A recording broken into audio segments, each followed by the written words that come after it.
MGM Grand, Mon Grand Moment, Behind the Scene. Après 3 mois passés sous tension dans les CHSLD, Kim Clavel reçoit une offre de son promoteur qu'elle ne peut refuser.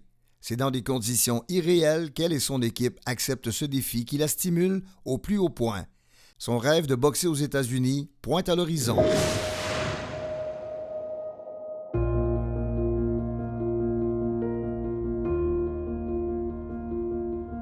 Juste comme ça, tout s'est mis en place pour Kim Clavel. Son combat prévu le 21 mars annulé dû à la pandémie, c'est à Las Vegas le 21 juillet qu'elle se retrouvera sous les feux de la rampe.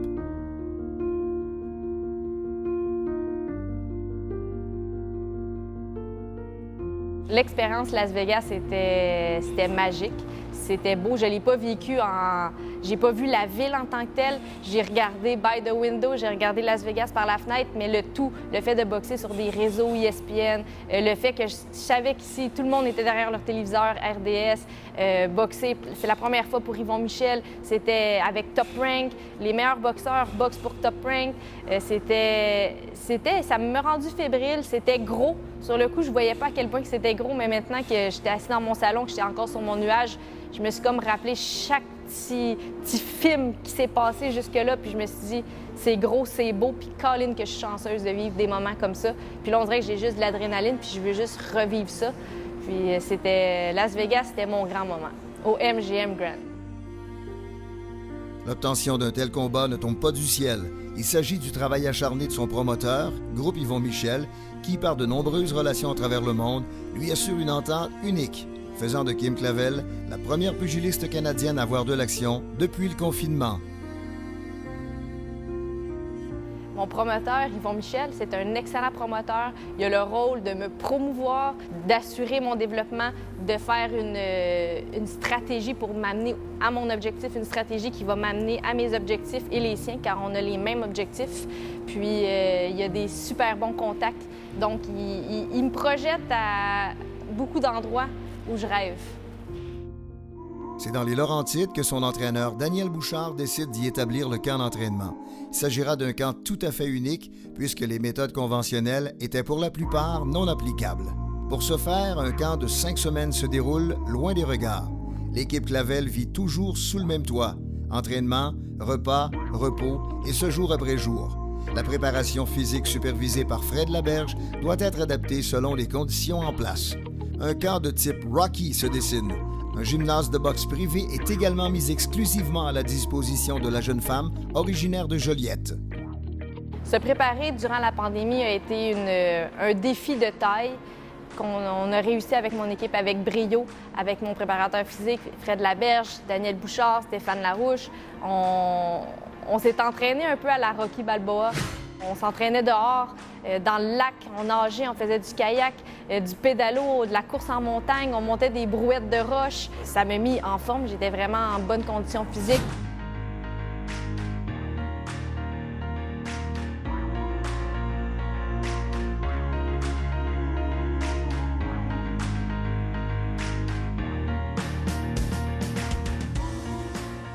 On a eu accès à un gymnase de boxe dans les Laurentides. On avait un gymnase privé à nous, donc c'était parfait. 2-3 fois par semaine, on avait accès à un ring, on pouvait se concentrer, on pouvait avoir l'effet d'un gym de boxe, ça fait du bien dans une préparation. Puis on a su me préparer au niveau pour ce combat-là. Avec tout ce qu'on avait autour, c'était pas facile, mais c'était très, très le fun. C'était super stimulant. Puis j'ai aimé mon expérience.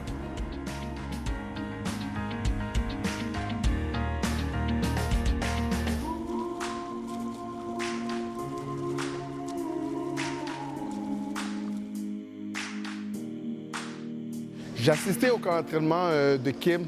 Son camp d'entraînement était vraiment grandiose. J'étais même jaloux. Moi, je fais mes camps d'entraînement des fois à Las Vegas, au Connecticut. Et elle a fait ici au Québec, dans un chalet. C'était très adapté pour qu'est-ce qu'elle avait besoin. C'était un camp d'entraînement de niveau mondial. Vous me connaissez, moi, je fais mes camps d'entraînement partout dans le monde, Las Vegas, New York. Être 5 semaines en camp d'entraînement avec mon athlète, c'est extraordinaire. Parce que c'est des choses que souvent on ne peut pas se permettre d'être à temps plein, de partager tous les moments agréables comme parfois difficiles. qui sont vécues à l'entraînement. Moi, pour ma part, d'être là présente pour la préparation physique, la préparation pour la boxe, être là vraiment dans tout, au niveau de la nutrition, d'avoir une partie active dans toutes les sphères de la préparation de l'athlète, ça a été vraiment, vraiment un gros plus.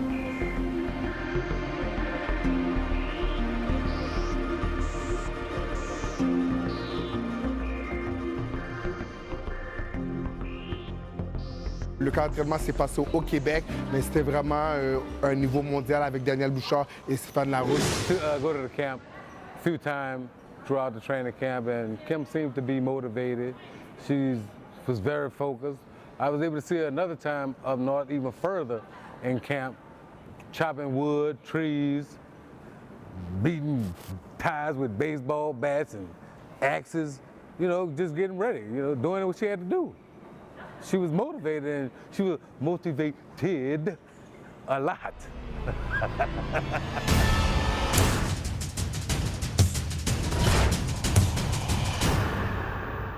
Les enjeux pour cette préparation étaient vraiment un gros défi à relever, puisqu'avec la COVID, bon, on sait que nous étions confinés, pas de gym, pas de sparring, donc très complexe. Alors, on a dû trouver une méthode pour pouvoir reproduire ce qu'on fait habituellement pour une préparation de combat.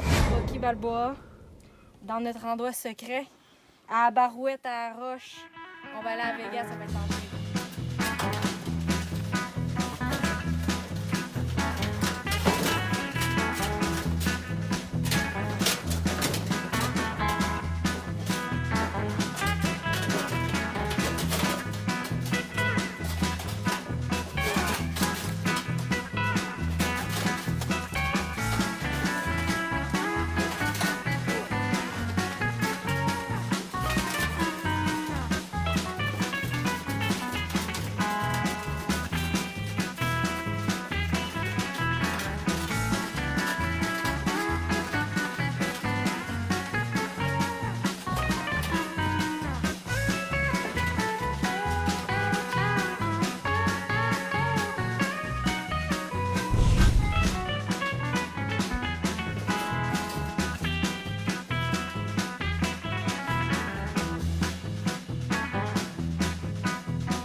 L'actuelle championne nord-américaine chez les Mimouches en sera à son 12e combat chez les professionnels. Kim Clavel vit présentement des moments qu'elle affectionne particulièrement.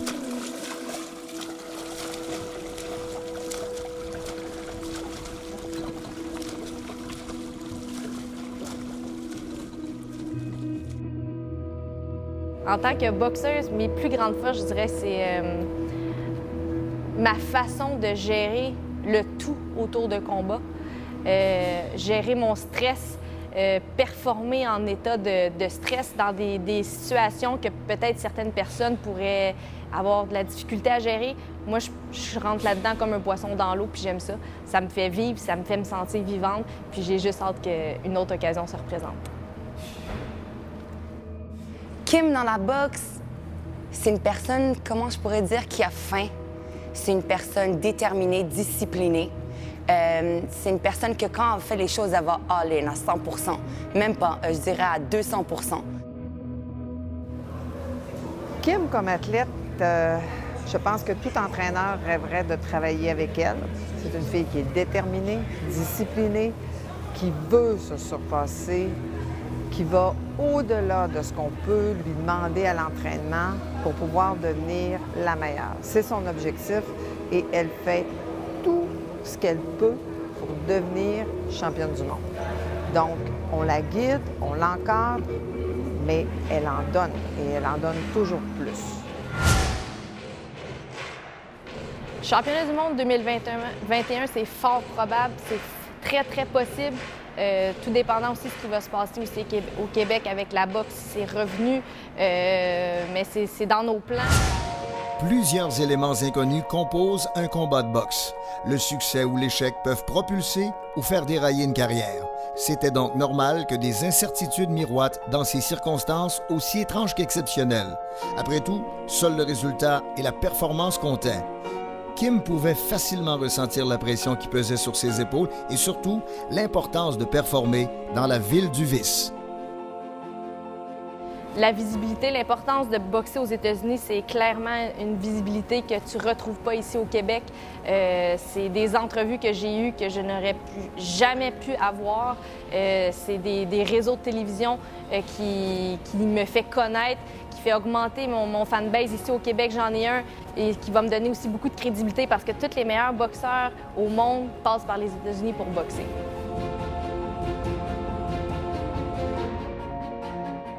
L'importance de boxer aux États-Unis pour un boxeur, c'est vraiment très important parce que quand on passe la frontière, on boxe surtout à Las Vegas, nous devenons un boxeur international.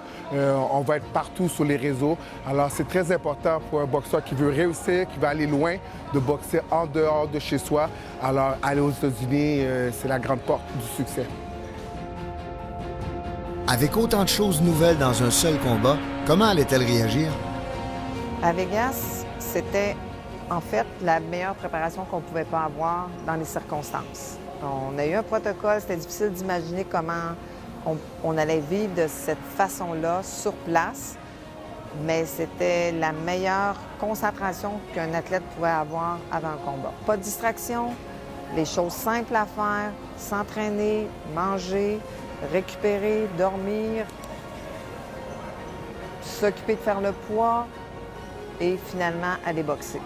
Donc, le nombre de jours était parfait, tout était bien organisé, donc chapeau aux organisateurs d'ESPN.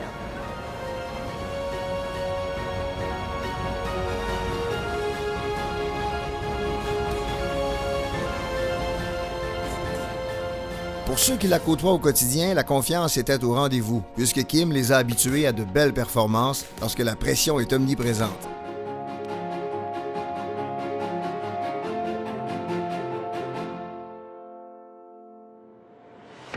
Les fondations de la boxe sont telles que les deux combattantes doivent s'affronter dans des conditions égales.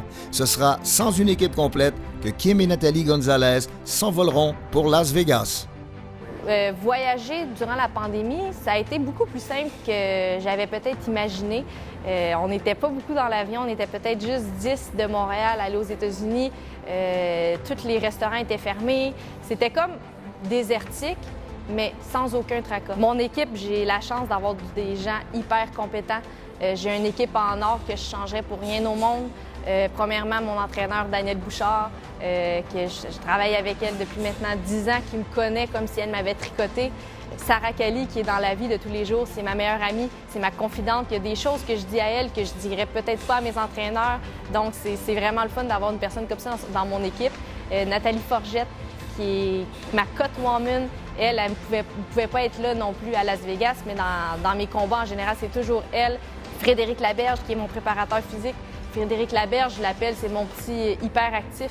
Je l'adore. Il trouve toujours des solutions à n'importe quoi.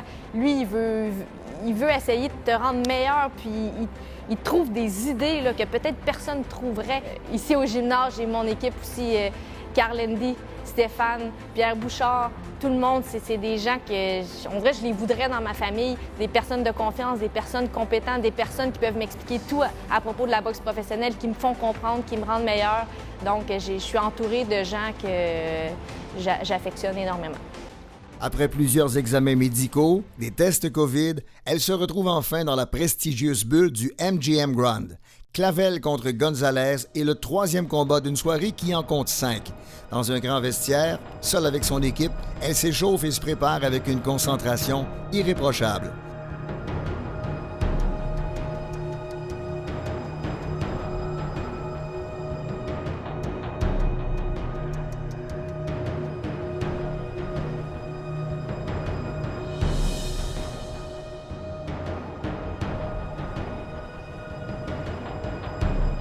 Kim et son entraîneur Danielle sont très conscientes que sa performance sera scrutée à la loupe suite à sa nomination pour le trophée Pat Tillman qui récompense l'engagement communautaire.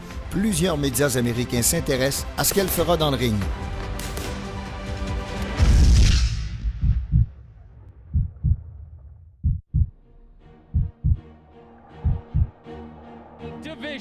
Both are undefeated. Please welcome from New Rochelle, New York, Natalie, the Barracuda Gonzalez, and her opponent from Montreal, Canada, Kim Clavel.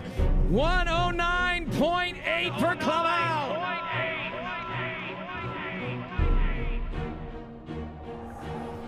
8 rounds in the light flyweight division. À son premier combat aux États-Unis contre une Américaine invaincue, en direct sur les réseaux ESPN et RDS, Kim offre à ses partisans une performance sans bavure. La stratégie avec Nathalie Gonzalez, après l'avoir regardée plusieurs fois sur des vidéos, on savait que c'est une fille qui aimait s'imposer par son jab. Donc, lorsqu'elle était capable de jabber, de double jabber, c'est une fille qui était agressive, qui travaillait en combinaison. From Montreal, Canada, Kim Clavel. She had left nursing, she went full in on boxing, and then COVID comes along and she felt a need to serve. That is what she did, and now she returns for her first fight back since with an 11-0 mark. Back, she said, I went old school Rocky. I was grabbing heavy rocks, 45-pound rocks. I was in kayaks, swimming, canoeing, running mountains. She even went so far to claim that she sparred with a bear in the woods. Et c'est exactement ce qui s'est passé pendant le combat. Kim a réussi à contrôler avec son jab, pouvoir, elle, être l'attaquante et vraiment en parfait contrôle. Elle a complètement déstabilisé Gonzalez. Oh yeah, to be a good nurse, you gotta be a good listener. This is Clavel listening to her corner. Says throw the right hand. She misses the right hand, gets in position. What does she do? Sweeping left hook comes right across. And you can see the spit fly. And I know you love that. Mouth. Look at that. Woo! Good action to close out this round. The award winner, Kim Clavel, had a 12-2 connect advantage in that first round against Natalie Gonzalez.